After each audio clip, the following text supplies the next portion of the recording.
السلام عليكم ورحمة الله وبركاته. حيدن لهاد لسه حليمة عمر حليمة بريتش ورنتي عاوة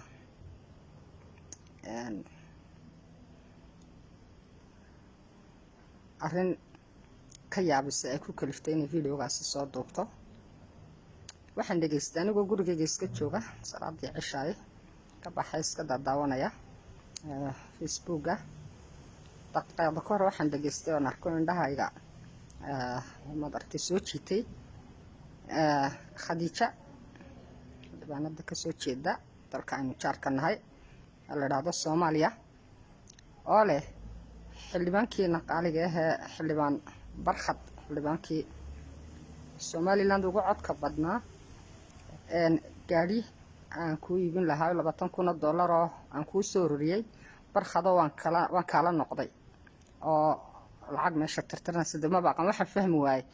lacagta ma guryaha lagu haystaa talo bangiyadii maxaa helay dunida imika nidaamyo casri ah oo teleefankaaga yar baba laga maamulo account-yadaada ku gudaha ku leedahay ku dibadda ku leedahay baan ka maamulay waxa ban garan waayay lacag qaraadiis oo gacanta lagu hayo way noogu dambeysay in marka Khadija waxaan ku leeyahay barxad uu ka sareeyaa in $20,000 lagu dholo tusto oo la yiraahdo maadaama Somaliland waxa ay xaq u leedahay aad sheegtay oo runtii sheegtay in $20,000 baan kala noqonaya waxaan ku leeyahay Khadija $20,000 hadda sida aan ahay meel baan fureen mooyaan dhulkii lagu iibinay baabuurte bari subax markuu waagu bariyo $20,000 waxaan kuugu ballan qaadayaa barxad inuu gacanta ku hayn doono $20,000 ya aniga oo xalimo ah bari toole waagu markuu bariyo inaan farta ka saari doono barxad $20,000 ku oran maayo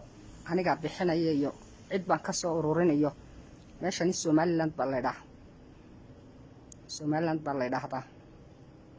$20,000 waxaan kuu sheegayaa bari waxa igu dharintu waagu bariyayo